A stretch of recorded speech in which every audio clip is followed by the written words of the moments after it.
సతీష్ షా అనే గీ పెద్ద మనిషికి వట్టునాగులపల్లిలా తాతలు తండ్రుల కాలం నుంచి కొంత భూమి ఉన్నదట. ఆ భూమిని కాపాడుకుంటూ ఇన్ని రోజులు వచ్చిండట. కానీ బలం కలిగినోని కన్ను పడుతుంటదా? ఏం జరిగిందో చెప్తున్నాడు, ఒకసారి నుండి. అంటిల్ 2025 ఇవన్నీ పీస్ఫుల్ ఉన్నాయి, స్మూత్గా నడిచినాయి. ఇరిగేషన్ ఉన్నాయి, గవర్నమెంట్ సబ్సిడీస్ ఉన్నాయి, ఎండకాలం పైప్ లైన్స్ ఉన్నాయి, అన్నీ ఉన్నాయి. వాటితోని ఎప్పుడు మాకు ప్రాబ్లం రాలే. ఇప్పుడు ఏం అయింది చెప్తే 2025లో మా పక్క జూన్లో he brought mister Ponguleti Harsha Reddy మా ఇంటికి తెచ్చింది అండి. దెన్ ఈ వాట్ ఐడియా వాస్, మాకు రోడ్ది ఆయనకు చూడండి, ఆయన road land service road facing ఉన్నాయి, ఆయనకు గవర్నమెంట్ రూల్ ప్రకారంగా ఎంట్రీలే ఉంటాయి.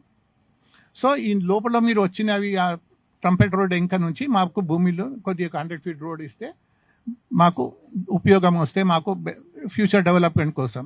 ఇన్నరా, మంత్రి పొంగులేటి శ్రీనివాసరెడ్డి కొడుకు పొంగులేటి హర్షారెడ్డి తన భూముల నుంచి రోడ్డు వేసుకునే తానికి కొద్దిగా జాగా కావాలి అన్నట్టు వచ్చి మాట్లాడిండట. కాదు కూడదు అన్నట్టు వీళ్ళు మాట్లాడిండ్రట. తర్వాత ఏం జరిగిందంటే ఆయన అడిగితే we didn't reply anything. Second ఒక వీక్ 2 weeks తర్వాత he brought his father Shri Ponguleti Srinivasa Reddy to our house residence.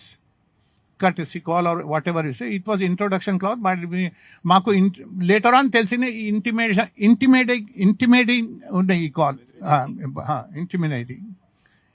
Later on it was a fear సైకోసిస్ మా మీద. ఆయన వచ్చి చేస్తాడు, we treated them well, and issues ఏం రాలేదు. దెన్ థర్డ్ విజిట్ అయినండి పొంగులేటి హర్షారెడ్డిది. ఆయన ఈ కంపెనీ ఉంది ముందు రాఘవ కన్స్ట్రక్షన్, ఇప్పుడు నియోపోలిస్లోనే నియో జేన్ బిల్డర్స్. ఆయన సెకండ్ టైం వచ్చి మీకు ఇంకా 2-3 acres ల్యాండ్ ఇవ్వండి మాకు అట్లా చెప్పింది. దెన్ అల్టిమేట్లీ ఆయన ఇంటెన్షన్ వచ్చి మీ మొత్తం ల్యాండ్ ఇచ్చేసాడు. బాట కోసం జాగా అడిగి తర్వాత మంత్రి పదవులున్న అయ్యని తీసుకొచ్చి మర్యాద పూర్వకంగా మాట్లాడి ఆ తర్వాత 2-3 ఎకరాల భూమి కావాలని చెప్పి ఆఖరికి మొత్తం భూమి ఇచ్చేయండి అని బెదిరించినట్టే మాట్లాడిండట. కానీ భూమి విలువ తెలిసిన సతీష్ షా అస్సలే కుదరది అన్నట్టు మాట్లాడిండట. అదేదో సినిమాలా గిచ్చితే గిల్లించుకోవాలి అన్నట్టు భూమి అడిగి తీయాలి, లేకుంటే జేసీబీలు వచ్చి గోడలు కూలగొడతాయి, విధ్వంసం చేస్తాయి అన్నట్టు చేసిండ్రట. సర్కార్ ఆఫీసర్లు చేతులున్నారు, చెప్పినట్టు ఇంటారని వచ్చిండ్రా అని సర్వేలు చేయించుడు, దానికి సతీష్ షా కోర్టుకు పోయి వాటిని క్యాన్సిల్ చేయించుడు, తప్పుడు పనులు చేసిన ఆఫీసర్లను సస్పెండ్ చేసుడు కూడా జరిగిందట. ఇట్లయితే ఇంటలేడని జేసీబీలు తీసుకొచ్చి అంతా కూలగొట్టి ఆగం చేసిండ్రట. రాఘవ కన్స్ట్రక్షన్స్ అనే కంపెనీ కోసం ఇదంతా చేస్తున్నారట.